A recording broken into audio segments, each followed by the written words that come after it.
नमस्कार. मी सकाळी आपल्या शेतावर आलो आहे. जसं की आपण लावणी केली होती, लावणीच्या नंतर आपण कापणी केली आणि कापणीच्या दरम्यान आपण ही मटकी आपल्या शेतात टाकली. ओके. मटकीबद्दल 2 शब्द सांगायचं झालं असं, तर मटकीला जास्त बिलकुल मेहनत करावी लागत नाही, नांगरणी करावी लागत नाही, तिची खुरपणी करावी लागत, कुठल्याही प्रकारचं काही करायची गरज नाही आहे. मटकी फक्त जस्ट फेकून द्यायची, ती ऑटोमॅटिकली उगते आणि छानपैकी तिला भावसुद्धा छान आहे आणि तुम्हाला तर ॲज पर तुम्हाला माहिती आहे की तिला चांगलं प्रोटीनेबल्स खायला आहे ती.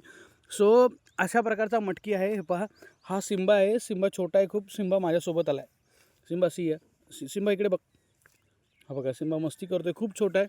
बाकीचे हे बघा, बाकीचा तिकडे वीरू आहे, बाकीच्या तिकडे इकडे मावशी आहे, बाकी इकडे सिम्मी आहे आणि दादा आलेत माझ्यासोबत आणि आम्ही सकाळी सकाळी पहाटे शेतावर आलो आहे. हे लोक मस्ती करतायत आणि हे मटकीचं आपल्या ही आपली मटकी आहे आपल्या शेतातली. सो मटकी खूप इझी आहे. त्यामुळे माझी सगळ्यांना विनंती आहे की जेवढं शक्य होईल मटकी, मूग हे घेण्याचा प्रयत्न करा. आपल्या घरातल्या घरात आपले वर्षभराची डाळ आणि बाकीच्या गोष्टी आपल्या निघून जातील. धन्यवाद.